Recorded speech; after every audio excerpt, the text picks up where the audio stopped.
தாரம்னா மனைவி, பொருளாதாரம்னா என்னது? எக்கனாமி, பணம். இந்த பொருள் பிளஸ் தாரம் தான் என்னது? பொருளாதாரம். தேவனுடைய ஒரு கனெக்ஷன்ல திருமணம் பண்றாருன்னா அந்த பொண்ணுக்கு எப்படி நான் நாளைக்கு செய்ய போறேன்னு இன்னைக்கு நீ கவலைப்படக்கூடாது. அது டிவைன் கனெக்ஷன்ல இருந்தே உங்க கையில வந்துடும். ஆண்டவர் செய்வார். ஹல்லேலூயா. ஒரு பொண்ணை திருமணம் பண்ண வேண்டியது உன் வேலை. அந்த பொண்ணுக்கு உண்டான எல்லா தேவைகளும், உனக்கு உண்டான பிள்ளைகளுக்கு உண்டான எல்லா ப்ரொவிஷனும் எங்கேருந்து வரும்? தேவனிடத்துலேருந்து வரும். அது டிவைன்லேருந்தே வரும். நிறைய பேர் நிறைய முடி நரைச்சதுக்கு காரணம் என்ன தெரியுமா? செட்டில் ஆகிட்டு கல்யாணம் பண்ணுறான்னா. ஒன்றும் ஆக முடியும். வாழ்க்கையில் செட்டில்னு ஒன்று கிடையவே கிடையாது. செட்டில் ஆகிட்டு கல்யாணம் பண்ணுறேன்னா உன்னுடைய எண்ணம் சுயநலமான எண்ணம்னு அர்த்தம். சொல்லுங்கள், சுயநலமான எண்ணத்தில் இருக்கிறவங்க என்ன பண்ணுவாங்க? செட்டில் ஆகிட்டு கல்யாணம் பண்ணுற. இது வந்து ஒரு டிமிக்கி. ஒன்றும் செட்டில் ஆகிருக்காது. நீ எத்தனை கோடி ரூபா சம்பாதிச்சிருவ? நீ செட்டில்னு எதை சொல்கிற? அவங்க குடும்பத்திலே ஒரு 5 பேரை எடுத்துக்கிறது. இதில் நான் கொஞ்சம் பணக்காரனாக இருந்தால் இந்த பணம் வர்ற வரைக்கும் செட்டில்டா. அம்பானின்னு ஒருத்தர் உட்காந்துக்கிறாரு, எலன் மஸ்க்னு ஒருத்தர் இருக்கிறாரு. கூகுளில் 1 மணி நேரத்துக்கு 5 லட்ச ரூபா. இப்போ உலகமே ஸ்தம்பிச்சு நிற்குது அவன் பண்ணுற கூத்துல. அவன் உலக பணக்காரன். அவனை செகண்டுக்கு பல கோடி ரூபாய் வருது அவனுக்கு வருமானம். எத்தனை?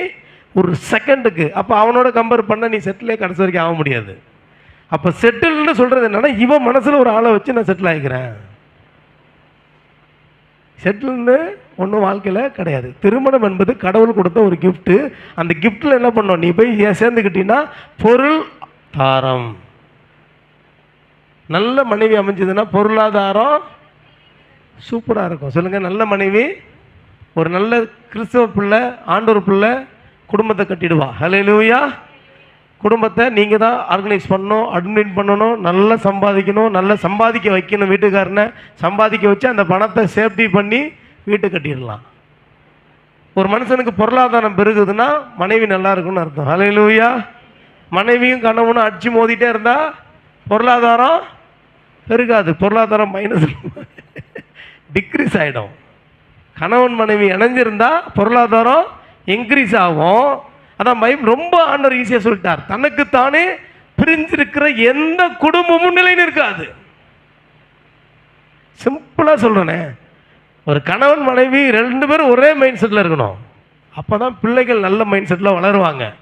அப்பா ஒரு பக்கம், ஆத்தா ஒரு பக்கம், பிள்ளைங்க ஒரு பக்கம் நின்னாங்கன்னா அவங்க லைஃபு நல்லா இருக்காது. சிங்கிள் மைண்ட் செட்டில் இருக்கணும். கணவன் என்ன யோசிக்கிறாரோ அதை மனைவி அங்கீகரிக்க வேண்டும்.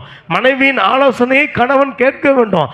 இப்படி இருந்தால் பிள்ளைகள் அசுத்தமாக இருக்க மாட்டாங்க, பிள்ளைகள் சுத்தமாக இருப்பார்கள்.